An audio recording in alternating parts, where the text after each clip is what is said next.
What up, Vapi users? So today I'm going to go through exactly how to set up a knowledge base that works.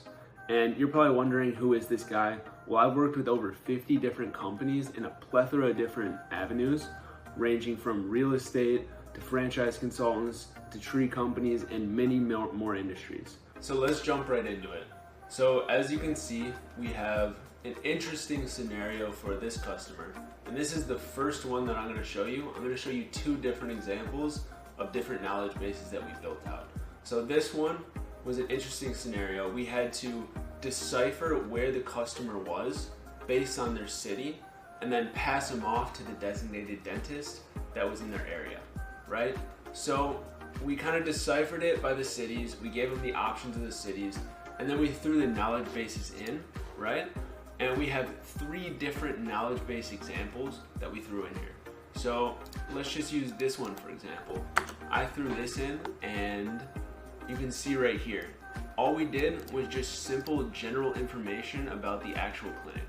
So general info, we have the dentistry name, we have the address, the principal dentist, hours of operation, basic information about the dentistry, and we threw that into the knowledge base. And Vapi was able to decipher and pull it based on the selected dentist of the city that the customer was in. So for example, the flow, what that essentially looked like was the caller would call and it would be an inbound call, right? So with that inbound call, it would come in and they would say, hey, what city are you out of? Just so we can figure out the closest dentistry to you, right?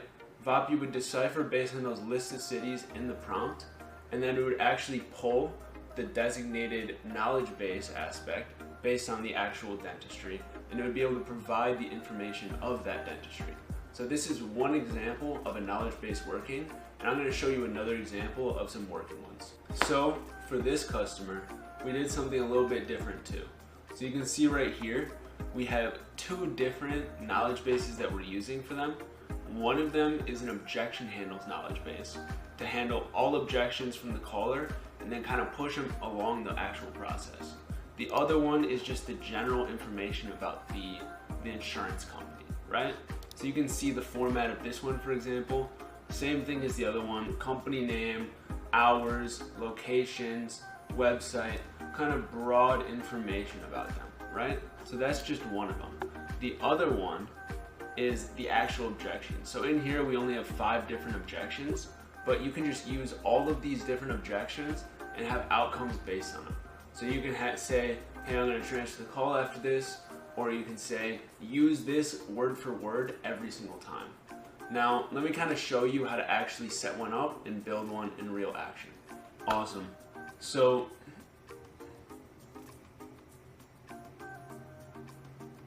cool. So you can see right here that there's a ton of different files that you can actually use as this different information. So you can use a PDF, you can use a .txt file, .text, .doc, .dot, and then .docs. So there's a couple different options. My personal favorite would be the actual TXT file, right? So I'm going to show you how to kind of format that and how to make sure that Vapi knows when to pull it and who to pull it to. So we're going to go right into here, and I already created a general name for it, so I named this General Information for Exterior Excellence, right? And this is just a test company that we're going to be using, right? So for example, we're going to put in general, right at the top, general information. And this is just going to be general information on the company, and I usually like to separate this a little bit differently.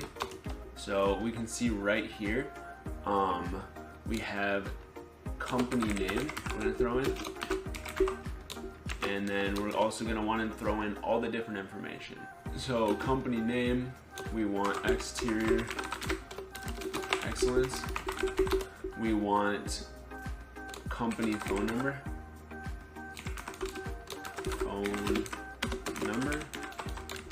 and we're going to do +1 248 923 4557.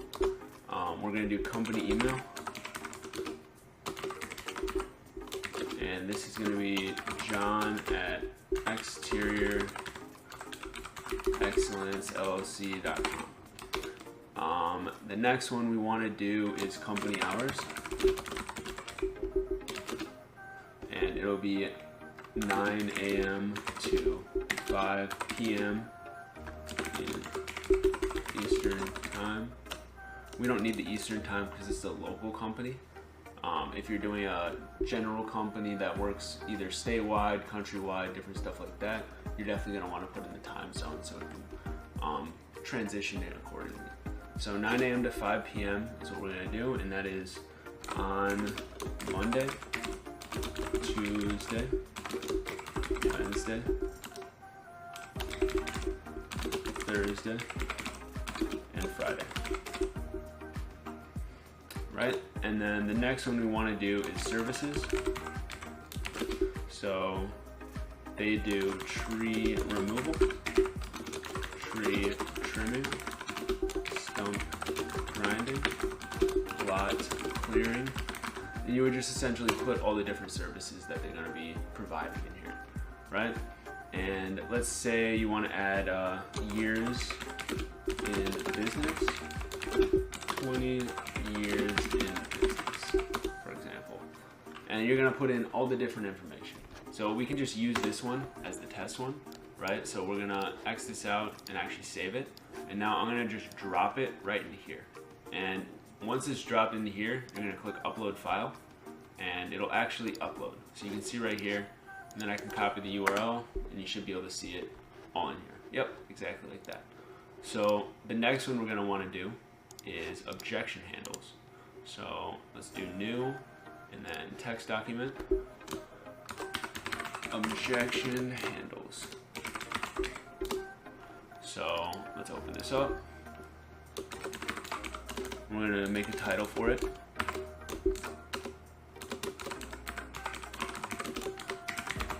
Okay, cool. So objection and then handle.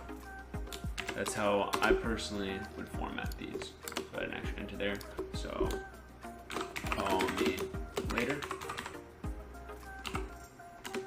And then a good handle for call me later would be, yeah, I only need 1 minute.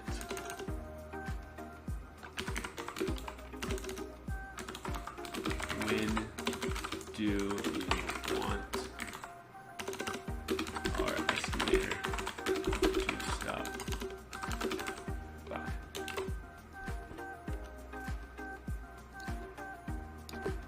Let's just do yeah, when do you want our estimator to stop by? And then another objection would be, and then handle.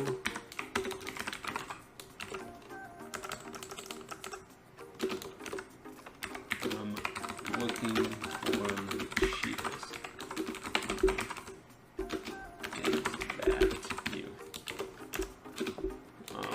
We are not the cheapest, but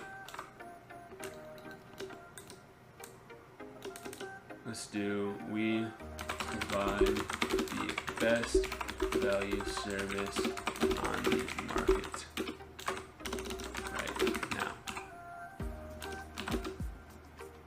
Do you want our estimator to stop by tomorrow for a free inspection? Actually, instead of do you want, let's say, do you have time tomorrow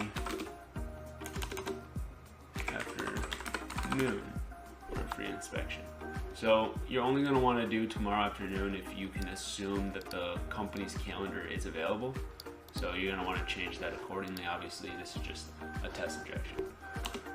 So for example, these are all in here, and I'm going to actually save that, and I'm going to drop it right in here like we just did. Upload file, and now we have 2 objections actually put in there. So we're going to do this one. This is just a little test that I created, and we want to add these 2 knowledge bases. Oh, I misspelled objection, so we should definitely be fixing that. Yep. So let's update this real quick. Rename objection handles. Cool. So So let's drop that back in there. That's good to go. And then we want to go back to the assistance. This is that simple test. And see the objection handles and then the general information. And then from there, Vapi will actually pull those, and you can just add whatever different knowledge bases you need. So whether it's different companies that are with the same company based on locations, if you need any other information, you just throw it in those knowledge bases. It's a super easy way to keep this Vapi cost down while still being able to provide all the different information about all the services and everything. So after watching that video, you should have a broad understanding on how to use the knowledge bases specific to your actual use case, because obviously everyone is a little bit different. Generally speaking, most people are really just going to need an objection handle one and a general information on the company one. If you need specific use cases, you can just use the ideas that I presented in this video and transition them to your specific use case. And if you want extra information on different make automations, special use cases, or anything like that, I'm actually starting a school community. So you can see right here, we have a couple different courses that are gonna be actually implemented, and we have a bunch more that we're gonna be adding, and we're always looking for new ideas. So join that. You can see it right there again, and I'm gonna show you everything that we know so you can actually improve your own systems. If you want specific information on how to actually use Vapi for yourself, or you wanted it just set up for yourself, feel free to book in down below and we'll just set it up super easy, and we have a really fast turnaround. So nevertheless, I'm happy to help, and I wish you guys all best of luck.